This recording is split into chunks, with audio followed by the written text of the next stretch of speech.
Heather Zykowski, the babe with the power, and coming up next on WAYO-LP Rochester is The Sound of Tomorrow, where we're going to be talking about AI.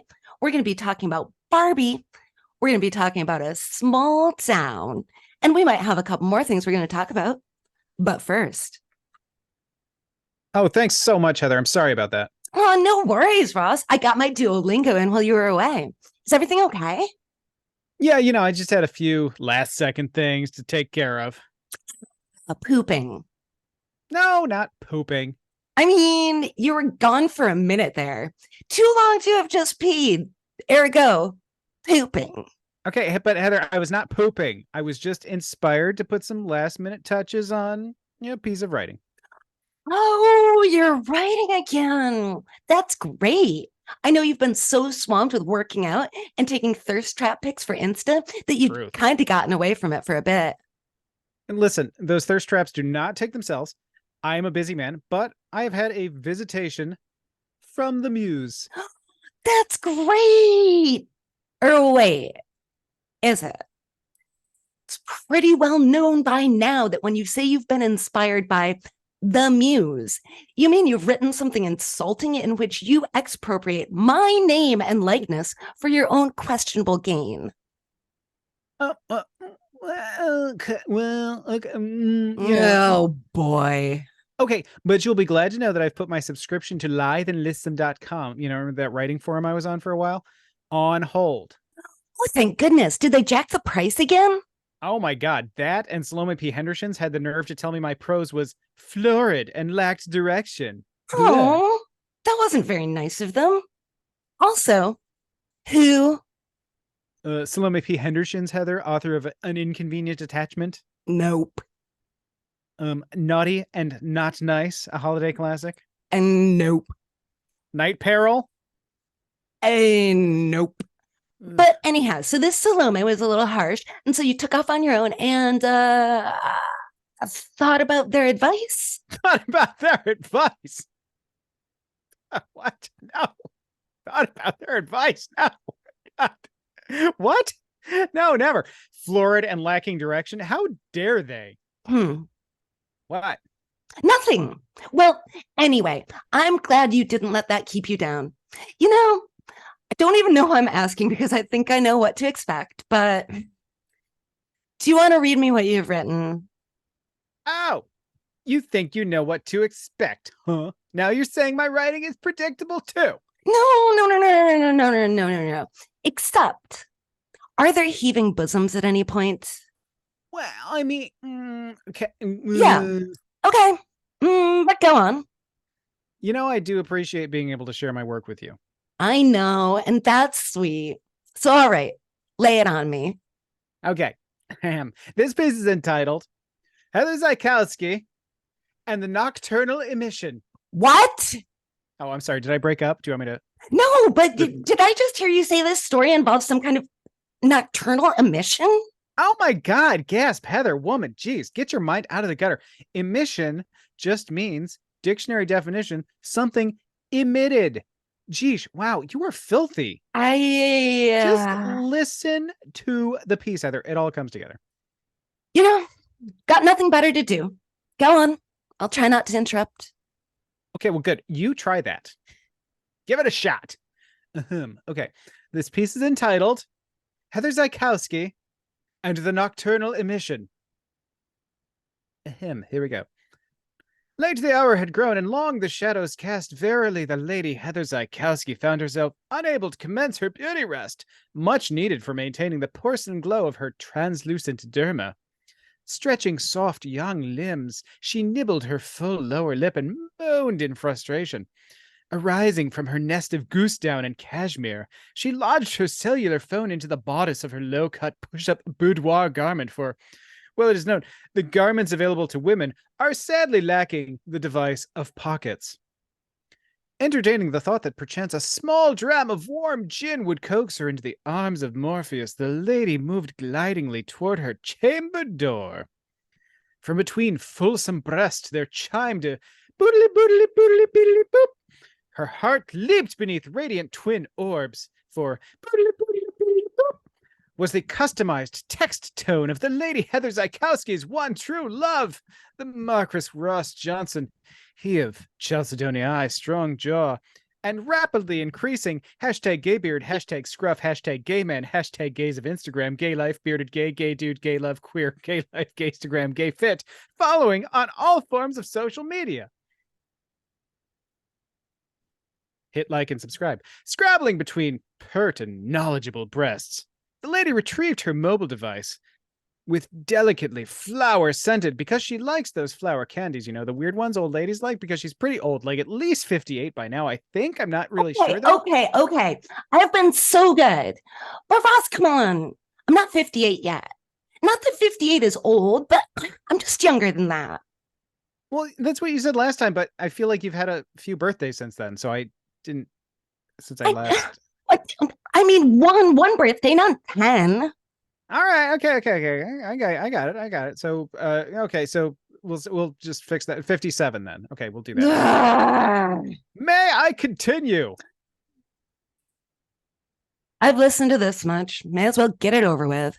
Okay, where was I? Oh, yes. With delicately flower scented, because she likes those flower candies, you know, the weird ones old ladies like, because she's pretty old, like at least 57 now, I think.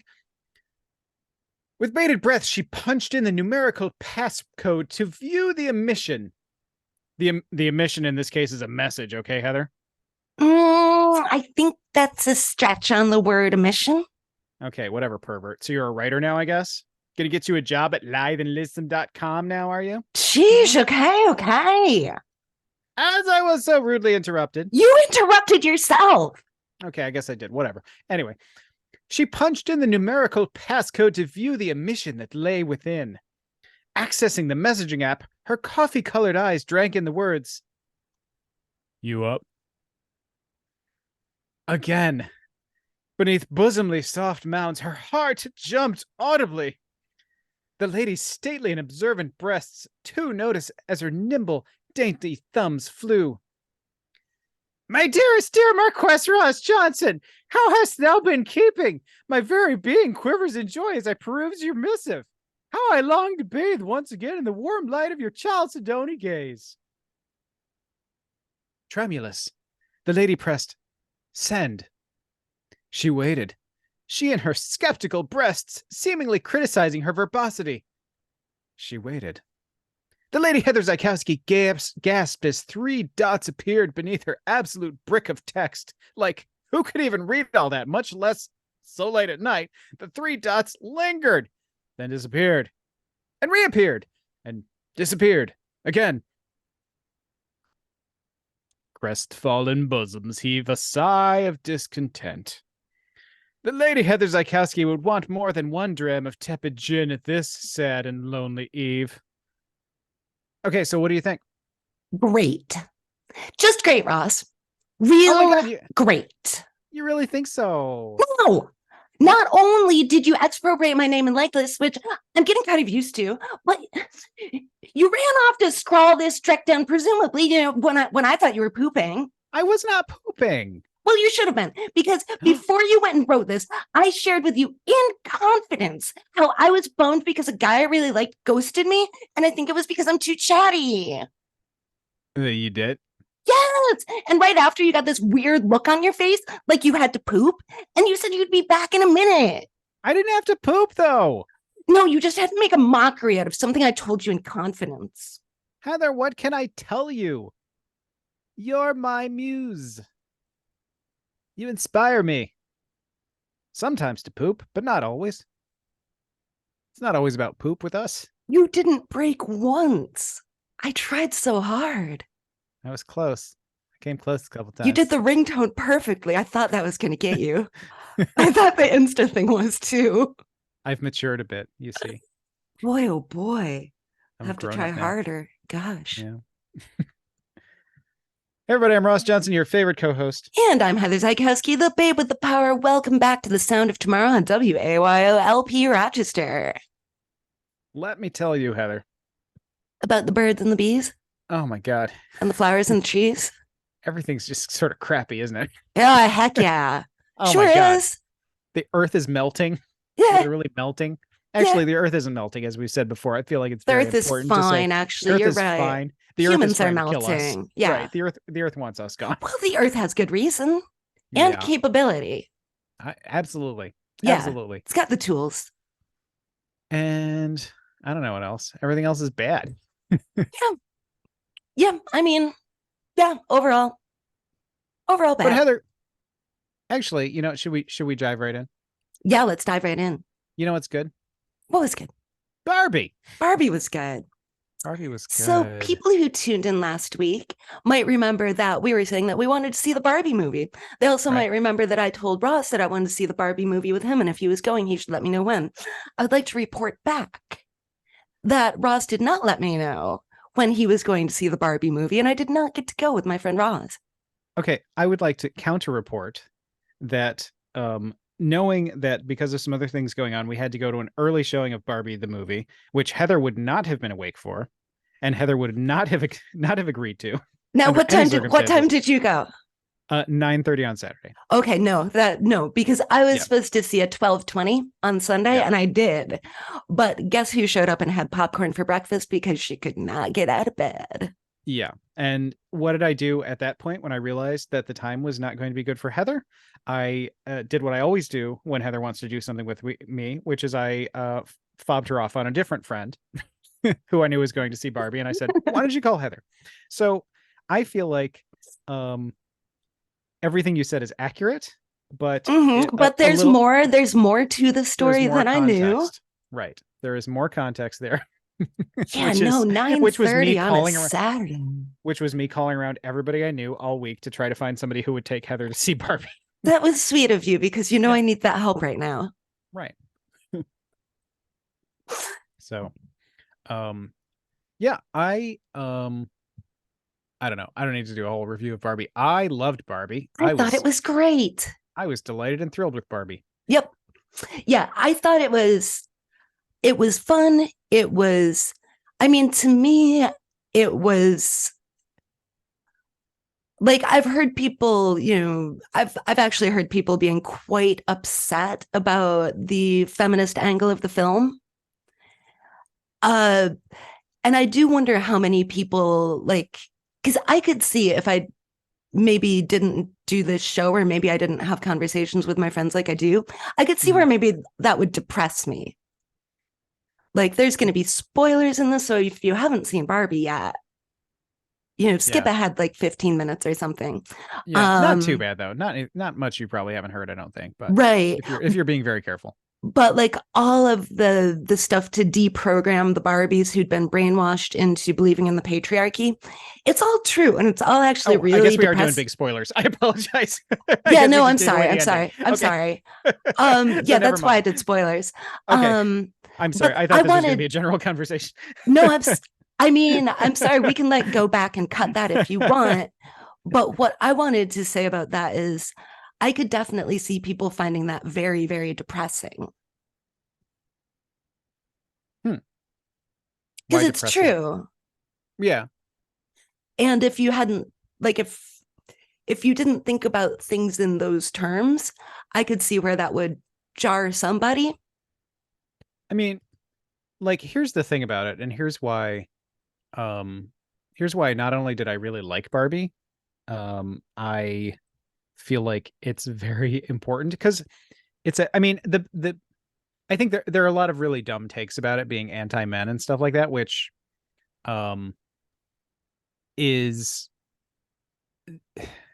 I mean, Ken's got basically the same journey in the movie that Barbie does. I mean, it's they sort of wind up in the same place, which is again spoiler, which is sort of a self-actualization. You don't Mm-hmm. have to fit into the role that's been assigned to you. You don't have to be, in Ken's case, you don't have to be a literal accessory. You can have your and you don't have to fall into the things that society wants for you Mm-hmm. either. You can actually kind of be your own person, which is kind of a similar journey that Barbie goes on. So the Yeah. idea that it's anti-men because I guess the name of the movie is a woman's name. I mean, the idea that it's anti-men, I mean, it definitely deals with patriarchy. Um, Yes. but And I think it also deals with patriarchy in the sense of it being a societal problem. Yeah, and I think the people who think that it's anti-men are very fragile individuals who don't understand humor and don't understand commentary, and also maybe didn't watch the movie because that's not what it's about. Right. Also, maybe didn't watch the movie. Because I Um, saw, so I did listen to the whole thing of Ben Shapiro's takedown of Barbie. oh Lord, for I 45 know minutes. I did, because I was very curious. And through much of it, I was thinking to myself, like, that is not the movie that I saw. I didn't see that movie because his big take on it was like, oh, so what they're saying is, men and women should just be separate. They should never mix and they should just be separate all the time. And I'm like, that wasn't the movie that I saw. Yeah, I don't feel like it says that at all. It kind of says the opposite of that. And the way it ended, like Because all there's of the Barbies were back with their cans. yeah, because it sort of starts out that way that they're all kind of separate. Yeah. So that was, he had a lot of very interesting takes like that, where I was like, that wasn't what the movie was saying. Yeah, like you said, I think that it's people that it's also I think a lot of these people, the Ben Shapiro types and the Fox News types, I think they decided their take on the movie well before the movie ever came out, and they're I certainly not believe going to so. change just because the movie came out. Um, Yes. and with both of Oppenheimer was the other big movie that came out this weekend, which is also done very, I mean, which was, I mean, I'm not seeing Oppenheimer until next weekend, so I'm not doing the double feature because Oppenheimer's 3 hours, and that just seemed like Oh, that's a to, long, long day to, at the to movies. add that to Barbie just seemed like too much. That was going to be more than I could handle. But Yeah, plus no, the good that's much, much too much time out of the house. plus the good IMAX seats were already sold out by the time I was looking for Oppenheimer tickets. Barbie was my priority, as it should be. Um, but both movies have generated with the Oppenheimer, and I haven't seen it yet, so I don't know what the tone of it is yet. But I mean, a lot of the commentary was like nuclear bombs are bad, so you should never make a movie about it. Sort of like someone had commented like someone had commented jokingly, I mean, as a sarcastic comment on some of the commentary, they were saying like, it would be better if the director had just put his head, just whenever a bomb went off, just put his head up in the corner of the screen and shook his head back and forth sadly to make sure nuclear bombs were bad. Um, so they both Oh inspired a lot boy. of they both inspired sort of dumb and there were people that were talking about like, oh, here are stories of the Manhattan Project that you're not aware of, or people that were impacted by this that are not covered in the movie, which was fine. I'm all for that extra context, but Yeah. some people were like, oh no, you can't make a movie about somebody who was not entirely good or something, I don't know, or like nuclear bombs are bad so there shouldn't be movies about it, because then it's like if you make a movie about the creation of the nuclear bomb, you're like supporting nuclear bombs, I guess. I haven't seen the Wow. movie. I I My mean, maybe impression you is are. not Maybe like there are all these, like the bomb goes off, and then, Batman, like there are signs that go like cool and right. wow and Right. good. Like, So, but a lot of the people with those takes have not seen it either. So I guess, you know, I guess, or I like guess the we'll bomb see. goes off and the director's like thumbs up comes Good out. job. Hey, bombs. Like, You know what's could yeah, bombs. there might be like a cool coordinated dance number like in Barbie about like how Mhm. cool bombs are. I I mean, we let's don't see. know. I would probably see that movie, honestly. Not I because would I like bombs, just I because I like like things that are coordinated dancing. I like things that are ridiculous. Yeah, and Ben Um, Shapiro said that like the Ken's big dance number was bad and they couldn't dance. I'm like, excuse me? oh, I I didn't cannot get dance that. like that. Right. I thought that was freaking terrific. I also liked about it that I don't have a big crush on Ryan Gosling or anything, but I I mean, like I that Ryan kind of do now. yeah, and that's fair. I mean, I I like mean, that Ryan as Gos Ken, like, I like that Ryan Gosling is approximately my age, and it makes me think that I could have abs too. You know what I mean? Like he really that's my inspirational takeaway from the movie is not bring down patriarchy, but maybe I should get abs. But yeah, I also, mean, I thought he was great. And I do kind of yeah, have a crush on him now. and that's perfectly fair. The other thing, it's I hate to say, like when you say movie's important, that's so like I don't know. That makes it sound like not very fun. But I mean, this movie, so it's breaking records like every day. So it's got so I was just looking at a list of things as of like yesterday. So the highest preview ticket sales of the year, the biggest single day debut of the year, um, the biggest North American opening for a movie directed by a woman, biggest debut for a comedic film like ever, apparently. Wow. um, which is hard. I mean, like that is amazing. That it's not like, I mean, records always fall because ticket prices go up and things like that. So it's not like it's is it the highest price for like if you what do they call it when you like even out the dollars? Oh, right. You know what I'm Adjust talking for about. inflation. Right. Yeah, but still, I mean, that's amazing. And I think in the time since this NPR article with these things, I think it's sort of broken more records. Wow. It's already it's already made enough to more than cover its budget. Um, so I mean, and what I love about that is I don't consider it. I mean, some people are like, some people are sort of hung up on the fact that it's Barbie, but I feel like I mean, a movie that's so weird and so idiosyncratic and has such a point of view, and that spends a lot of its time sort of critiquing even the history of Barbie and sort Hmm. of dealing with the complexities of like, oh yes, Barbie's all these things. She's a space person and she's a congressman, Barbie, but also like Barbie's also this tiny white girl who, Yeah. at least for much of Barbie history. And and like flat out just makes fun of the Mattel company.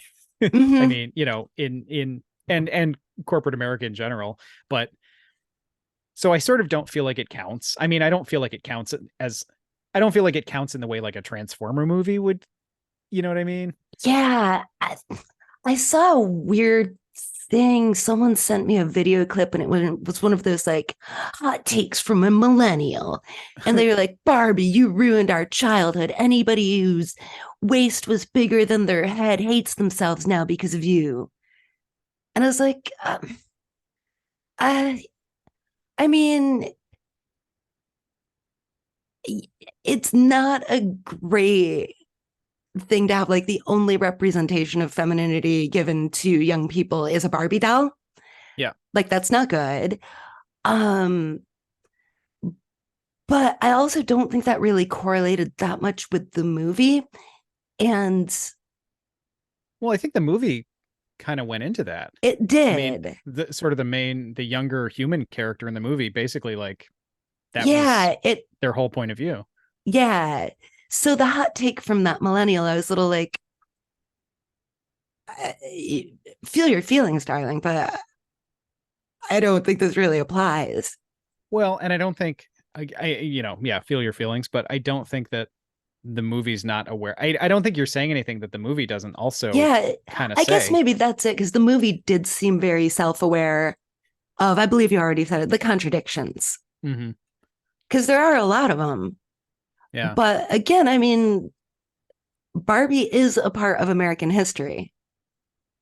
Yeah. Like, I don't know how many places, even necessarily in the world, you could you could say like, she looks exactly like a Barbie doll, and somebody go like, oh, what?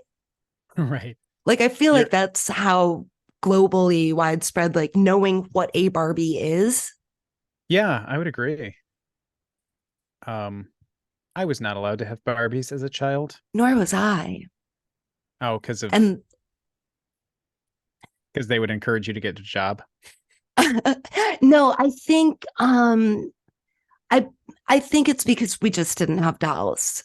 I Okay. had one doll that was my mom's when she was a girl. Oh my God. Yeah, yep. It was cool. I could dress it up and stuff. She had high Okay. heels. Okay. Um, but my friends did have Barbies and we played with them. I've also read an article about how like people did actually play with Barbies, and it's all the horrible stuff you would imagine. Like you're doing murder mysteries with Barbies or you're putting them in Oh, of course. compromising situations. And it made me wonder for myself because that's how I also played with Barbies when I had the opportunity. But they Sure. were my friends' Barbies. So it made me wonder how much I went into the situation not really knowing like how to play with a Barbie. And then my friends told me that we murdered them, obviously. Yeah, I mean, I feel like the cool kids do, right? I wasn't even one of the cool kids. Yeah. And even I was like participating in these Barbie face down in the swimming pool I can't believe that challenges. I can't believe that I was because seriously, like the reason I was not allowed to have Barbies is because I had Shira toys that I liked way too much. And they Yeah. were sort of like doll, they were smaller, but I don't know if they could have Yeah. played with Barbie without Barbie stepping on them, but because they were a little smaller, I think they Oh, were I thought the shorter. Shiras were kind of taller, though. They weren't like little action figures, were they? No, they were, I mean, but they were smaller than Barbies, I think. Yeah, I think they were a little Um, shorter. I never had the Shira dolls either. yeah. I had that And I one would doll of my mom's. and I would take really good care of them and I would braid their hair and things like that. So I think I mean, I would not have trashed my Barbies. I would have taken really good care of them and braided their hair and stuff. So I'm Yeah, I read an still a little mad. article on some site, just kind of anecdotal. There are a lot of kids who like treasure their Barbies and keep their clothes all immaculate and stuff. And then there are people who are awful to their Barbies, but their other dolls and their stuffed animals and stuff, like they brush their hair and brush their plushy fur and stuff. But Barbie, like all bets are off with Barbie. And I feel like toys are toys. You know what I mean? Like I feel like I I mean, I was sort of raised to like be somewhat careful and conscientious of. I mean, I guess it's okay to I guess it's good to teach your kids to have a little respect for things that are Yeah. purchased and given to them, but I Mm, also feel like toys are toys and I don't know. I guess as a parent, I don't know where I'd come down on that because on the one hand, like I said, I mean, I guess it's good to teach like respect for things and yeah. things that you're given and things that are bought for you. But I also feel like, I mean, like with the dogs, like we buy them toys that I know they're going to rip up and I go, well, that's their toy to play with. So they can do whatever they want with it. If they want But to they're keep it pristine, which, dogs. right. But yeah, I mean, but sometimes like, we'll buy even like more expensive things that are fun. And I don't go like, oh, they better, because some toys, I don't know what the rules are, but there are things that they keep pristine and there are things that they rip to shreds, and I don't know what the distinctions are. That's so Even funny. even There's if no they look track. Like you just no, never I mean, know. yeah, you just never know.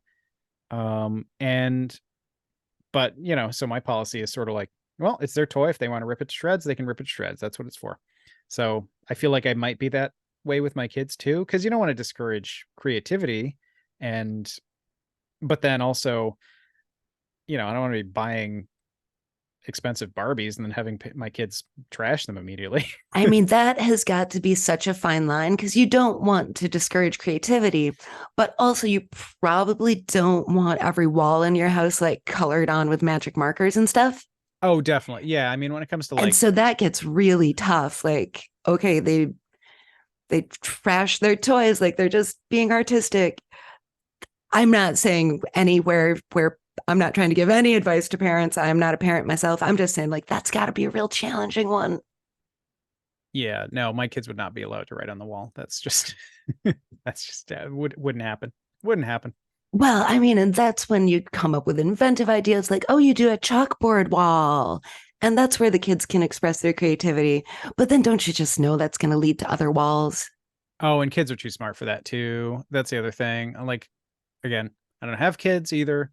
Working with kids, I know that they're smarter than that. Like they get what you're doing most of the time. You have to be pretty darn clever because a lot of Yeah. times they're like, oh, oh, you want me to write on this chalkboard? Okay, this chalkboard is the authorized official version. That does not suit it doesn't suit the need. You know what I mean? It doesn't suit the desire. Uh Like the huh. desire is to like write on something that really is not meant to be written on. That's the Yeah. impulse. So you give the kid something that's like, oh, this is the thing you're allowed to write on. It's not, it doesn't work because I mean sometimes it works, but it doesn't really work because Well, that's why you they raise them know. like it's the old timey times when I was raised, and you just yell a lot. Yeah, and you hand them a Cupid doll and They better be happy with it. I know. I know. But yeah, I really, really, really like the Barbie movie. I probably won't buy a ticket to go see it again, but if I were, for example, on an airplane, I would definitely watch it again. I would go again, but I've already got a ticket. Already going to. I've got 3 hours of Oppenheimer next week, so I've got to pace myself a little bit. But yeah, I mean, I'm happy with it. Like I said, at this cultural moment, it feels important too. It feels important because it's pop. I mean, like, because there have been. I don't want to say it's a turning point because whenever there's a turning point with pop culture, it's always, I don't know, with there was like, oh, this is the, like Crazy Rich Asians come out and they're like, oh, this was did made a lot of money. Now it's going to be a turning point for Asian representation in cinema. And then you like never see anything else. And you're like, why Mm-hmm. did they not get that? Why did they not learn from that? Okay, I guess we're gonna see Captain America 15. All right. But I don't know. It feels like an important moment for a movie that's so girly and sort of and I will say sort of queer adjacent and a movie that's very vocal about its point of view. I mean, it doesn't as much as I don't buy the take any of the takes where it's like, oh, it hates men or it's so angry or blah blah blah. It's not beating around the bush with its points. You know what I mean? Like Well, it pretty much Ben says the Shapiro things. was very upset that the movie, claims that it's hard to be a woman. It is.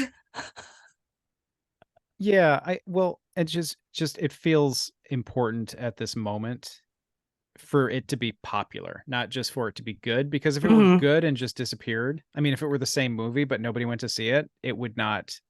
It would still be good. It'd still be great, Right. but it would not be. I don't know. It feels like a cool cultural moment that it's not only a hit; it's like a mega hit. It's like the Mm-hmm. mega hit of the last few years, um, by a woman director who is now I mean is so far 100% for like Oscar nominations for movies she's directed. We'll see what happens with Barbie. I'd give it an Oscar, Mm-hmm. sure. Oh, it was terrific. It was so good. I didn't notice too many kids in the theater, which I didn't think was all that interesting because it was PG-13, right? I don't know that for a fact, but I would put it at a PG-13. Yeah, I, I I would might have guess. learned that from Ben Shapiro, who was railing about how the only audience members who would be there would be middle-aged moms and their 8 to 9 year old daughters. Well, In and in the theater where I was, there were some maybe 8 to 9 year old girls. There were a lot of men and women without children there. yeah, mine was like half gay couples, but or I mean, I should say same-sex couples in the most sense in the sense of like people of the same outward presenting gender Mm-hmm. who looked like they might not be heterosexual going to see a movie together. I don't know. I didn't do a poll to see who was Yeah, actually gay, but I didn't do a um poll either, and I didn't look around too much. I think it's also the kind of movie that I feel like for the whiners about it. I don't feel like at any point has this movie not been upfront. I mean, I was surprised that I enjoyed it as much as I did, but I was not surprised by the content or the form or the message of the movie. I feel like I it's I don't feel like the movie is trying to hoodwink anyone. I don't think so. I I feel like think, it's all I it's mean, been pretty upfront. from what I recall from the trailer, it was the movie I was expecting. Yeah. And they've been doing preview screenings at, film festivals and whatever in big cities for like a month. So there's plenty of opportunity if you were confused about what the movie would be, there's plenty of opportunity to find out. So to show up and be like, "Oh, I was hoodwinked," Like, it's but sort I of mean, silly. probably not. Yeah. Yeah, I thought it was great, and boy, oh boy, like the colors and the stuff to look at. Oh, that was something else. Well, it's nice to see. I feel like I don't when people say like they don't make good movies anymore, they don't make them like they used to. It's like, no, you're just not seeing them. People are making really good movies. They just don't necessarily, get advertised. They don't necessarily show up at your theater because, it's 15 Marvel movies. So there are good movies being made, but it's nice to see I don't know. I like that combination.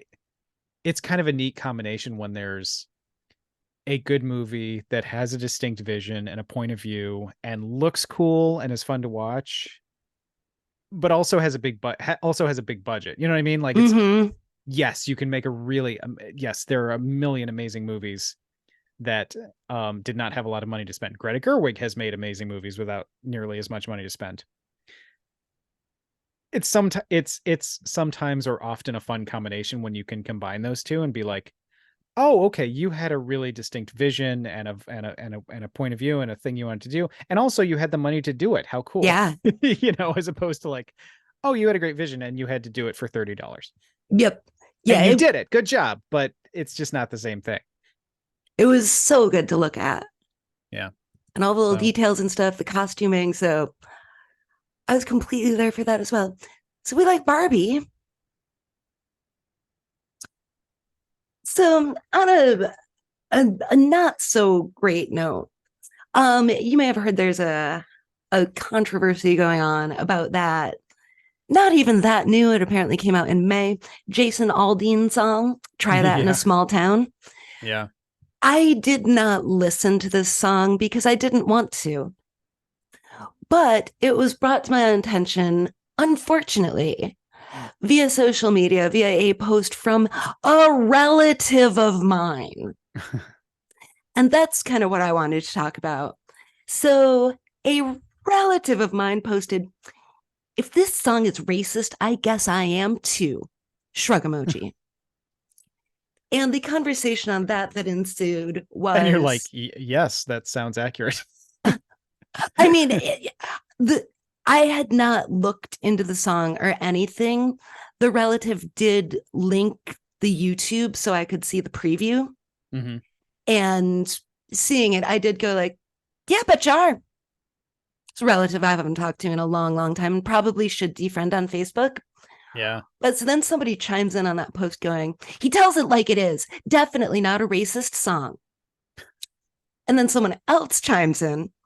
And this is kind of where I'd like some of your take on it. I don't like much of his music, but if you don't want what the left wants, you're a racist. It's plain and simple. My relative posts back, yeah, I'm not a massive fan of his music, but there's nothing wrong with this song. People are crazy. And the friend agrees. Exactly. And then someone asks, what's the point of this, LOL? And then the relative goes, the uproar surrounding the song is ridiculous, and I agree with it. I mean, for one thing, it's weird when people get really passionate about stuff that they don't care about. Uh-huh. Because then you're like, okay. I mean, it'd be one thing if I was like, well, listen, I am an expert on Jason Aldean, and I've always loved Jason Aldean, and here's my opinion on it. Because I love Jason Aldean. It's another thing to be like, I don't know a thing about Jason Aldean, but I'm mad that people are saying he's racist based on not knowing anything about him or his music. Yeah. Yeah. I mean, that then is it feels kind like of funny. You just want to make a point. I think, and the point you definitely want to make is like, if this song is racist, then I'm racist too, which I am. Yes, I am. Proudly. Yeah, I think is the point. I mean, I guess I'm kind of impressed that this relative of yours actually just said that, because one gets a little tired of people being like, I'm not racist. I just don't think we should ever have to learn about Martin Luther King. Or, I know. You know what I mean? Like, no, that sounds pretty racist. I'm not racist. I just think black people are lazy. It's like, okay, that's racist though. You're actually racist. You can just say it. Just say it. You'll feel better. Just say it. This one really super duper disappointed me because another relative chimed in saying, I don't think there's anything wrong with it either. I'm not a country music fan, but I listen to it and think that it supports the camaraderie and closeness of small community. I've heard that people are upset because public lynchings took place there like a century ago. However, Aldean himself said that he had no idea. I believe there's many places in the South where that took place. So seriously, It's BS and people are grasping at straws. Just my take. Well, and the other thing with this is too, like, as a white person that doesn't know anything about Jason Aldean, doesn't know anything about, I'm putting myself in the place of this person. I don't know anything about Jason Aldean. I don't know anything about the history of, I don't know anything about this song except what I've listened to. I haven't sought out anybody's reasons for why they think it's racist. Mm-hmm. I have not listened to anyone on that. I don't seem to care. I, you know, I to like, why am I qualified to have an opinion at that point? Because I listened to it once and I was like, nope, not racist. Yeah, and then apparently a lot of the stuff because the video, which I also did not watch, um, contains like footage from a courthouse where a lynching did take place of a Black man. It includes footage of a burning American flag. Some of the stuff is not even footage taken in the US, because I did look into this a little bit just to better understand. Again, I didn't listen to the song. I don't want to. I didn't watch the video. I don't want it getting my view. Not that one view matters, but I don't want it, so I'm not going to do it. But originally, when the relative posted, somebody posted about the video, and then the relative was like, "Oh, I didn't watch the video. I just heard the song. Lyrically, there's nothing wrong." So, like, okay, all right.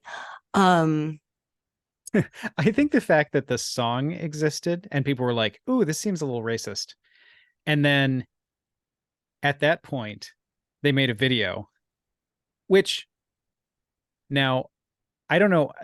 Like, they mentioned the name of that courthouse, and the only thing I know about that courthouse is it's where the lynching took place. And then he puts videos of like Black Lives Matter protests. Yeah. I mean, to me, if there was a question about the song, it sounds like he answered it. Like, Yeah. people were like, "Oh, this song might be a little racist," and then he's like, "Let me make this very clear in the video what I'm trying to say, which is, don't come here, Black people. This is a sundown town. You will be lynched." I That's mean, exactly to me, it. that is what I mean. To me, that is like, oh, there's a question about this. Let me make it perfectly clear. I will do that with this video. Yeah, I do think that you're right because okay, the I have the lyrics to the song. It's not good, and he didn't even write it himself. I did find a funny meme that oh shoot, where'd it go? Early country music. I'm fighting my demons with a bottle of gin because life's a game I ain't gonna win. Country music now. Truck go vroom, gun go boom. I am a Christian white nationalist. Um, yeah, the lyrics are not good, but it is, as it said in the Genius annotations, just a giant dog whistle. Well, Like the whole thing is very much like, don't use city people, coded for meaning Black people, come to our small town, or we will kill you. it's Like, also interesting. I mean, yeah, that's kind of what it's about. Like, I mean, that's because, basically, you're. I mean, the question everybody's dancing around is like, don't what in a small town? Don't what specifically in a small town? so don't sucker punch somebody on a sidewalk or carjack an old lady at a red light or pull a gun on the owner of a liquor store. You also should not cuss out a cop, spit in his face, stomp on the flag, and light it up. So I'll tell you. Those are things that you shouldn't specifically try in a small town, apparently. So I grew up in my family with sort of, I mean, I grew up in, well, at least I haven't grown up in a town as small as the town that I think Jason Aldean is referring to. Yeah, I've grown but up in he's not from a small town correct, anyway. They correct. pointed out on Genius. No, he's not, and that's my point. But Yeah, yes, interestingly, Jason Aldean was raised there, in Macon, Georgia, which is neither small nor a town, but in fact large and a city. right. So my I don't know what my point with that was. So never mind. But Your point that you never grew up in a small town like that. that's not my point. But yeah. Okay. So but I've lost the thread, so that's okay. I'm sorry. Yeah, it is. And the other thing, all of the people who are claiming like it's about the camaraderie and how we really like we stick up for each other and we're here for each other and we take care of each other in a small town.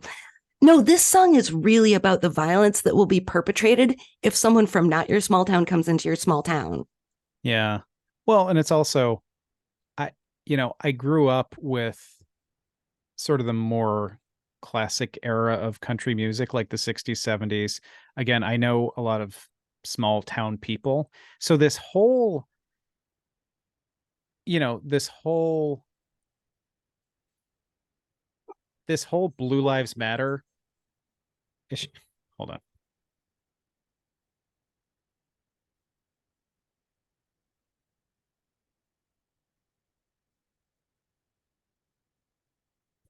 Mhm.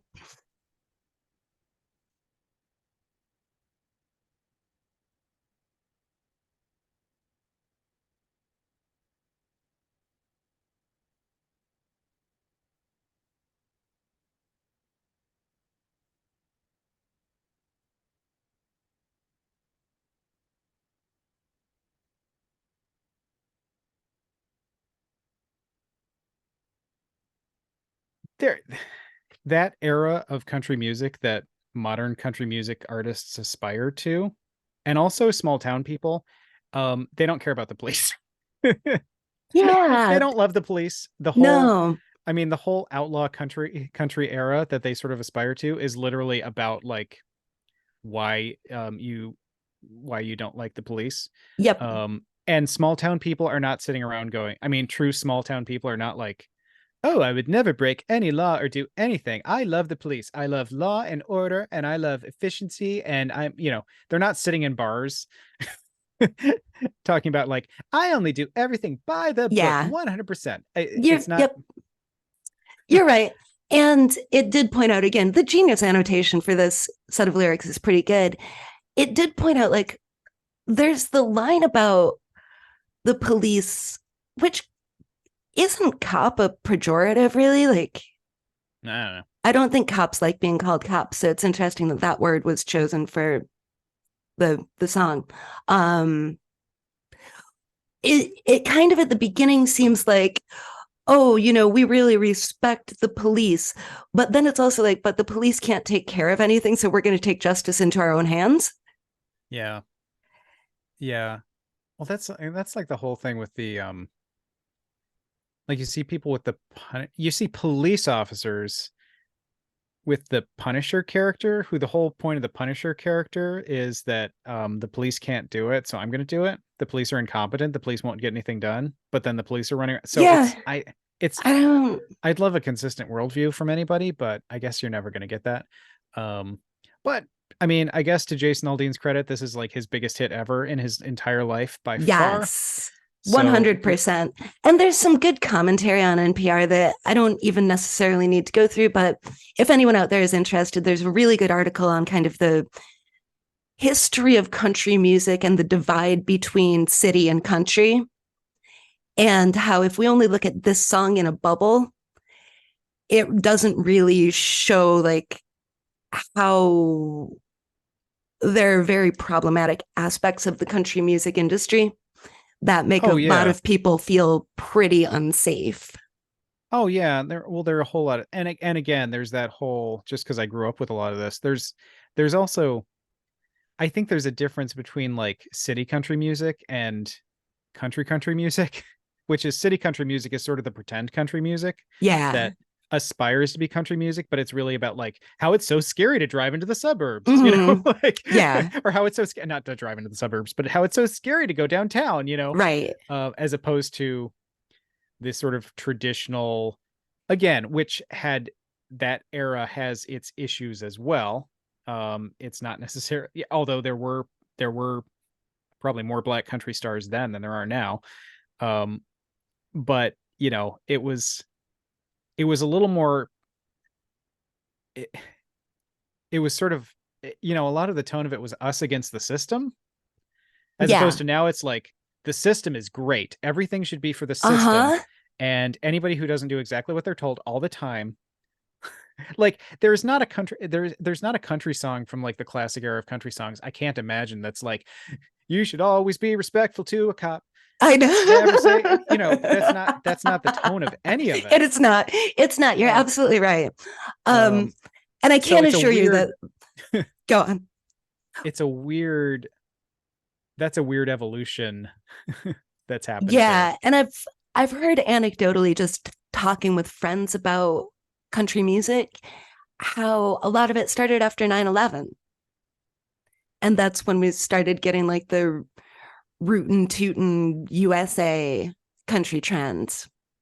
Yeah, I think that's true. I think that's true to some extent. I mean, I think that was building for a long time, but I think that's Yeah, true to that's when some it like extent. really, really took off. And I can assure you that this relative who made that post, they do not go downtown. Yeah. And if they do, they are probably armed when they do. Yeah. Yeah. So, I mean, I know that for a fact. Should I just defriend them? Oh, probably. I find it's easier. Yeah, Yeah, I feel like I I get exhausted probably with should. I get exhausted with people. I don't have the patience anymore. I'm just if it's going to stress me out, forget it. I Like, know. Yeah, because I did go down this rabbit hole all because of that relative. I suppose I would have known something about it just from social media, but seeing that post from the relative was just like, oh, now I have to look into this and see what I think. yeah, I've seen a bunch about it. And again, I sort of looked at, I looked at a little bit of the video. I didn't really see the song just because I was curious. And uh, I, I, I guess, sometimes when it was one of those things where my instant reaction is like, well, I don't think I like this song and I don't like this person. And then when I do that, when I have that reaction, I try to think like, maybe I should look into it a little further. Maybe I'm not being fair. Um, and I feel like I was being more than fair with my initial reaction. And I feel Yeah. like the problem, what's exhausting about stuff like this is again, makes a song that's about like, don't come here with your big city ways. Mm-hmm. Um, and then and then people are like, okay, well, what do you mean by big city? Because that's a big dog whistle. That's always a dog whistle. Yes. And then you make this video that sort of makes it very clear. Because I knew, like, I could not have told you anything else about that courthouse, but I was like, oh, that's the courthouse that's most famous for the lynching that happened there. And yes, I guess your relatives are right that a ton of lynchings happened everywhere. I don't know that that makes their case that things aren't racist, but Yeah. And what do you mean it's racist? Lynchings happened everywhere. I But know. Well, and the that's famous for other, that. I feel like somebody could have Wikipedia'd that. Probably, they probably, I doubt that was chosen at completely random, especially given the tone of the rest of the video. So I just wish people would say what they mean. What's exhausting is like, he wrote a song with full of dog whistles and then made a video that was like, oh, no, I just want to be you very didn't hear clear the about what dog I'm saying whistles? here. Well, now watch And then, them. it's like, oh, how dare people suggest that I'm saying what I'm clearly saying? And you're like, okay, this is exhausting. I really Yeah. just can we you can't even have an argument with anybody because everybody's just denying what they clearly said. It doesn't make sense. And the other relative who posts that the song supports the camaraderie and closeness of a small community. No, it doesn't. No, because the whole thing is literally about what we're gonna do to you if you come to our town. Yeah. It's It not like it's it's not not like like we bake each other pies and we make sure nobody in our community goes hungry. yeah, it's like if you come Like, here, we'll kill you. yeah, yeah, it's definitely not at all about uplifting one's neighbors. Yeah. And you know what? Your relatives are BSing too. I'm sorry. You know what? They've It's gotta exhausting. be. It's The one exhausting. doesn't Just surprise me. The other does and dismays me. mhm. It's exhausting. Just say what you mean. Yeah. Just please just say what you mean because you ask the question like do what specifically in a small town besides what kind of who are the people that are doing these things? What are you envisioning? And 99% they're talking about Black Lives Matter protesters because that's the big thing, which he put in the video. Mm-hmm. Because, don't do this in a small town. Don't protest when the police kill black people because we Mm-hmm. will kill you. Yeah. Is literally I mean, when you put the song together with the video, that is literally what it says. It I says, we are going to mean, beat the crap out of you if you come here to protest things that have happened to black people. And then we set it in front of a place famous for lynching. yeah, I don't know why we have to pretend that that's I not what it's about. know. It makes me it's exhausting. It Just say really it. is. It would be You nice made a if people very clear just said message. it. You're making a lot of money with the message that you wanted to send. A lot people got your message and they like it. So Mm-hmm. just say it. Really, Yeah, because it's exhausting. it certainly is. And it, like, there's so much like that going on. Like the Yeah. weird smug, like, oh, that's not what I said. Like, yes, it was. Yeah. Just come on, be honest. I think we talked about this with the Let's Go Brandon thing. It's like, just say it. Well, and we saw that with the Robert F. Kennedy Jr. had um was doing an interview where he was talking about the the possibility. I didn't say this happened, but the possibility that COVID was manufactured by Jews, um and it doesn't affect Jews because that's how the Jews designed COVID.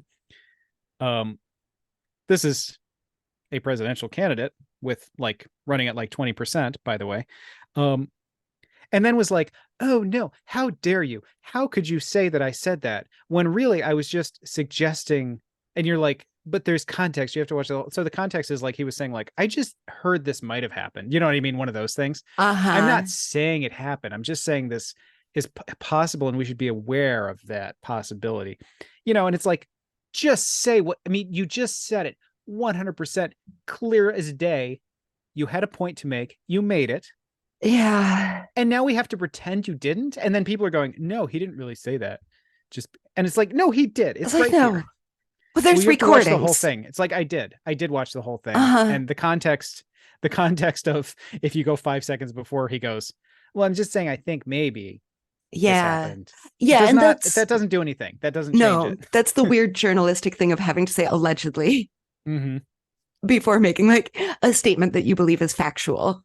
I mean, at least, so you can't even argue that, oh, it's the height of ridiculous racism and anti-Semitism to suggest that the Jews made COVID.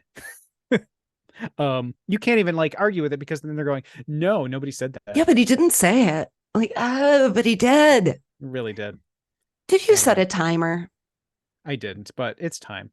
I, No, it's definitely time. I It think might it's be overtime. definitely time. We might be over time. So we didn't get to a lot of stuff. We'll get to it some other day when we talk again, probably next week. Space Cadets, thank you for tuning in to the Sound of Tomorrow on WAYOLP Rochester. Stay tuned. Don't change your dial. There's more good stuff coming up. Boop boop. Oh, Do you really think my prose is too florid? no, you've got a good vocabulary. Why not use it? I did resist describing the Lady Heather Zykowski as Bona Vardaring. Is that Polari? Oh, good on you knowing Polari. I got that app. Hey, I got to keep up with my gaze of Instagram. Oh, and that gives me an idea. Can you hang on just 1 sec? You got to poop. No. Well, yes.